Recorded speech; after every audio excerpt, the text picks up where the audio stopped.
Hi everyone, this is Marianne and welcome to my channel. Today I want to share with you the planner inserts that I have made for myself for the months of June and July 2018. But first, on screen you are seeing my planner layout that I have used for May, but I have already changed the date on there to June 1, 2018 because these inserts that I'm redesigning will be for June 1 and onwards until I decide to tweak them again. I'm now on the HyperDeck 7 and you might want to check out the first two videos that I have done about it. In one of the videos, I said it's working out really well for me, so I'm going to be using it, but I kind of miss having a lot of space around the HyperDecks, which I didn't have in this layout right here. I also have to change up the things that I need to track because I am going through some major life changes. I will be transferring work from Metro Manila to Naga City, although it's still with the same government agency but with a different branch. And Jawait is also home from good from Qatar, and he is in Naga City now. And my son in Naga City is also on his last year in senior high, and he will be in college next year, so I will be helping him out in his adjustments and scheduling and overall transitioning from high school to college. I will also be speeding up my calendar for my graduate thesis so that I won't have to worry about it at all by the time I do transfer to Naga. And also, that project that has been hanging in limbo for a while seems to be picking up, so I have to be ready to do the work when it comes back.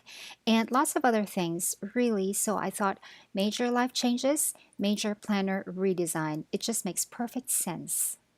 But I will still be using the same system and will be operating under the same principles that have given me Planner Peace since 2013, which is a long time to have Planner Peace in the planner world, as I am sure you all know. I just need to remove things I used to track but no longer have to, but also add in new things that I need to track and then switch things around just to make it more pleasing to the eye and also for me to be able to use the planner more efficiently. On the left page, which is dedicated to tracking, I will continue to track routines and hormones. Right below the main header for the date, I still retained the box for birthdays and anniversaries, so I can continue taking photos of that area to post on social media when I want to greet some people on their personal milestones.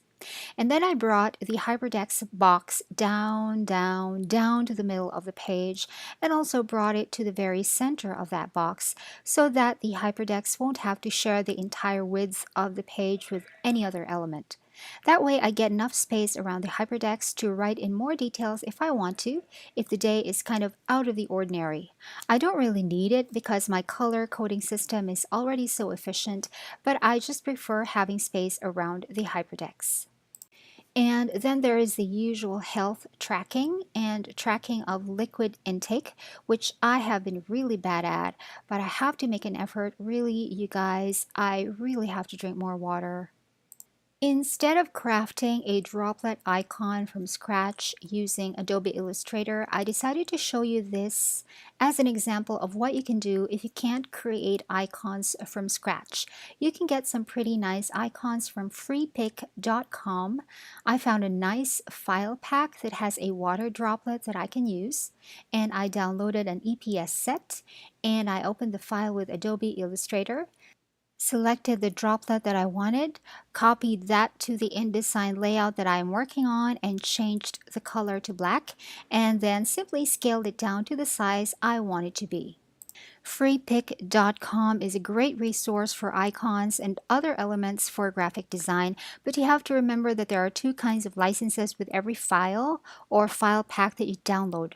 For personal use, you can download the free version just like I did because it's just for me for my personal use. But if you are going to use the icons for inserts that you're going to sell or for anything that you're going to use commercially, you have to download the versions with a premium license so that you won't violate any copyright laws. And then back to the layout work. There is, of course, the usual tracking of the media that I deal with every single day, making sure that all of the boxes align with the grid, which I have also made. And then the bigger boxes are for tracking my son, Chandler, and my parents' house. As usual, these tracking boxes have been on here for a couple of years already, and they have been very useful. And we now go to the right page.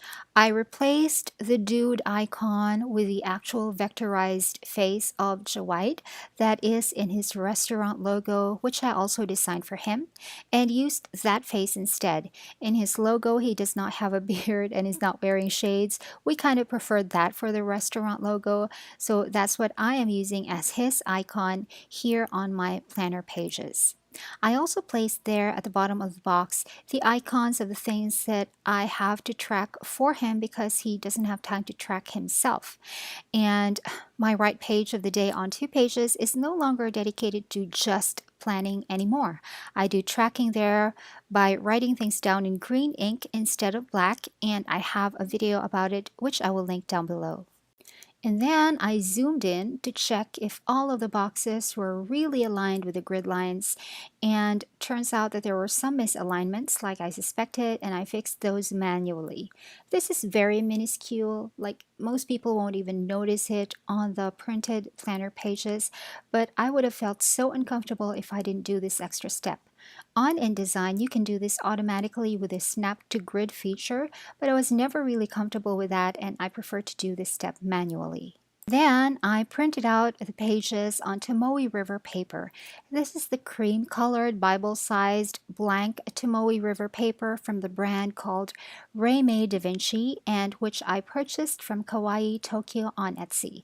I will link her down below, and I have also a review of her shop which I will also link down below. Sorry for the ink on my forefinger. That is indelible ink that I got after I cast my vote for the barangay elections recently in my country. I also printed out the task lists for each week, which will be tipped into the planner pages, and a sheet of my updated HyperDex color key. My own color key is the same, but Jawide's color set is new, and here it is. And then I did the usual things that you have seen me do many times before. I folded the weekly task sheets to create a flap that I can use to tip into the planner pages, and then I pasted them onto the planner pages in order to have the week's tasks folded out on the right side of the spread. After I have done all of these, I decided to add something to my pages. I have always had my son's school schedule on the desktop of my computer and as a file that I keep on my phone, but I decided to try out actually placing them right onto my planner pages. So I laid out his schedule on separate sheets of Tomoe River paper, as you can see here. I had to shorten the YouTube box to accommodate the Chandler box, which will go below it, so I had to change up those two boxes on my existing planner pages, which is why I also reprinted the YouTube box together with the Chandler box. And then I simply cut them down to size and then pasted them over the area that I am changing. I have been using this method of changing or correcting things in my planner pages for years now, and I really like it. It's quick and precise, and it doesn't waste much paper, and it has very good effects. I also took this time as an opportunity to make more side reminder tabs, which are a very essential part of my planning system. I have made a video about these side reminder tabs, and I will link it down below. These are pretty much the same tabs, but I have a few additional ones. For example, like that guitar tab for when Jawide has a band-related appointment or event. I took a couple of small sheets of each side tab and then just placed them inside this divider right here, which is also a pouch. I have shown how I made these divider pouches in my video about my planner setup for 2018, and I will link it down below. The rest of these side reminder tabs will go into an envelope that holds the rest of them. And so these are the planner pages that I will be using for June and July. I hope this video will be helpful to you if you're thinking of doing something similar. And I also have other videos that are relevant to this, like my video on the concept of dedicated spaces and the video where I talked about the things that make my planning system easy to sustain, and also the video about how I plan. I will link these and other videos down below. Please check them out and let me know what you think. If you have any questions in any of my videos, just leave them in the comments and I will get to them as soon as I can. Thanks for watching. Bye!